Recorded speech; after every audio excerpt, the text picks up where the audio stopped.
difficile, la solution viendra. Même si on dit que c'est impossible, comme nous avons la parole de Dieu et que nous avons fait à l'Éternel notre délice, il va nous donner ce que nous désirons.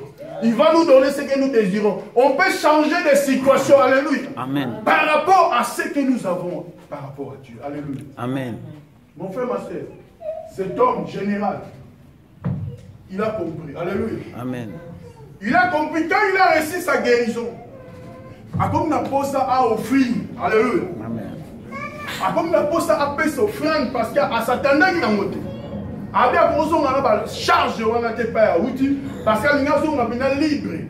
Mais l'homme de Dieu ne voulait pas prendre.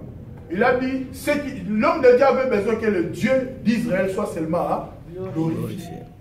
Le Dieu d'Israël n'a pas besoin de quoi que ce soit. Quand, surtout, comme cet homme ne le connaissait pas. Alléluia. Amen. Quand tu ne connais pas l'Éternel, et que tu amènes ton offrande, alléluia. Amen. Dieu n'agrée pas ton offrande, alléluia. Parce que tu ne le connais pas. Mais celui qui connaît Dieu, quand il donne l'offrande, Dieu agrée l'offrande. C'est pour cela que les enfants d'Israël, avant d'offrir à Dieu, ils se purifient. Tu ne connais pas Dieu, tu amènes l'argent. Tu amènes l'argent pour vous. Parce que tu ne connais pas celui que tu donnes l'argent. Donc tu dois connaître celui que tu donnes l'argent. Celui-là peut te bénir. Mais celui qui ne connaît pas Dieu, il amène son offrande. C'est comme Naaman, qui ne connaît même pas Dieu. Il a écouté, il a besoin seulement. Son but c'était la guérison. Son but ce n'était pas de connaître le Dieu d'Israël. Il a dit ton Dieu. Ce n'est pas mon Dieu. Implore ton Dieu. Je croyais qu'il va invoquer son Dieu. Il va imposer les mains. Moi, je reçois ma guérison. Je laisse l'argent et d'autres choses. Et puis, je pars. C'est fini. Alléluia. Amen. Donc, nous, en tant que chrétiens, pour être bien identifiés, pour être les princes dans ces choses, nous devons connaître notre Dieu. Celui qui connaît Dieu a le privilège. Celui qui connaît Dieu marche avec Dieu. Celui qui connaît Dieu s'attache à Dieu. Celui qui connaît Dieu, quand il dit que non, le Seigneur, c'est mon bouclier. Réellement, le Seigneur est son bouclier. Mais celui qui ne connaît pas, France, Pascal, Yoga, alléluia. Amen. C'est pour cela que tu vas constater que nous avons Afrique. Aïe, en Afrique, nous avons un décesseur de nous. Abandonné au bon de la Makashi. Dans ma psychologie en Europe. Alléluia. Amen. Abinzamba va exaucer prière, on a comme une lune. Alléluia. Amen. Quand on a une première fois dans l'église, on a prié. Quand on a prié, on a phrase à Zoloba. Yo, quand on a lu le Bible, on a ouvert l'intercesseur. On a pété le Babylone à bloquer. Et aussi là, alléluia. Parce que dans la côte, si on donner à Awate. Quand on va donner à Awate, on a mis ma phrase, moi j'ai vu des intercesseurs. Oh, pasteur, à combien de lettres? C'est une grande intercesseuse. Donc, à combien de temps, on dirait donc à côté de l'eau. Et vous me l'avez dit? Alléluia. À combien de temps, des fois, on a souvent ça gagne aux yeux. Mais, on dit, comment de lettres? Tu vois, ce que l'homme agrée, ce n'est pas ce que Dieu agrée. Nos yeux ne sont pas les yeux de Dieu. Nous sommes différents de Dieu. Dieu sonde directement les cœurs et les reins. Dieu voit tout. Donc si nous sommes attachés à Dieu, attachons-nous à sa parole, respectons le principe de Dieu pour bénéficier de ce que Dieu réserve pour nous. On a des situations difficiles. On a des situations à résoudre. Mais c'est lui qui a la solution. Dans la situation, tout le monde a dit, oh, il est difficile. Oh, on était aussi matin, il s'appelle Jésus de Nazareth. Amen. Si on ne s'attache pas à lui, il arrive. D'autres personnes, moi, vont déclarer malade à Libéla. Alléluia. Amen.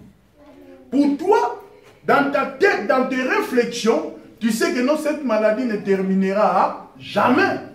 Quand dans la réflexion, on a déjà dit que maladie, on est aussi là jamais. Est-ce qu'il est aussi là? Jamais. Il faut mettre dans ta tête qu'il est aussi là pété. Parce que nous avons une puissance. Alléluia. Amen. Ce que nous voyons, ce que nous acceptons, c'est ce qui va nous arriver. Si nous acceptons que Jésus-Christ apporte la solution, alléluia. Amen. Nous allons nous accrocher à lui pour lui dire, apporte-moi la solution. Comme tu as apporté la solution à Naaman, Comme tu as apporté la solution à ces paralytiques-là, comme tu as apporté la solution aux fous de Gadara, les gens du village savaient que ces fous-là resteraient là-bas. Impossible, mais quand l'homme de Galilée s'est pointé, alléluia, il a libéré l'homme. Cet homme est vivant. Cet homme n'a pas changé. Cet homme peut apporter la solution. Ce qui bloque aujourd'hui l'église, il n'y a pas, nous ne croyons plus. Alléluia. Amen. Nous ne pouvons pas venir à l'église parce que tout le monde prie. Quand tu viens à l'église, tu viens pour ta vie. Le salut est individuel.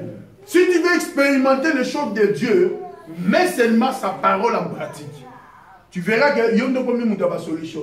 Élisée, il y a un prophète, il y a pratique, il y a un niveau. Alléluia. Parce qu'à ce temps-là, Dieu opérait au travers des prophètes. Alléluia. Mais aujourd'hui, nous sommes appelés dans le royaume des sacrificateurs. Un sacrificateur qui se pointe devant Dieu. Alléluia. Amen. Donc cela veut dire que Dieu apporte la solution. La Bible nous dit, voici les miracles qui accompagneront tous ceux qui auront cru. Donc, on a croire miracle pour accompagner. Mais quand tu ne crois pas, le miracle ne peut pas t'accompagner. Est-ce que nous croyons? Nous devons croire, parce que si nous ne croyons pas, on ne peut pas avancer. Si nous ne croyons pas, on ne peut pas être pressé même pour venir à Dieu. Si on ne croit pas, il y a des choses qui vont nous bloquer. Oh, ce sont des petites choses qui nous bloquent. Nous devons être pressés par rapport à notre Dieu. Pressons nos pas parce que notre Dieu avance. Nous avons sur côté les matins. Oh, ça là que non, 40 ans dans le désert. Non, non, non. Dieu a déjà fondé l'église.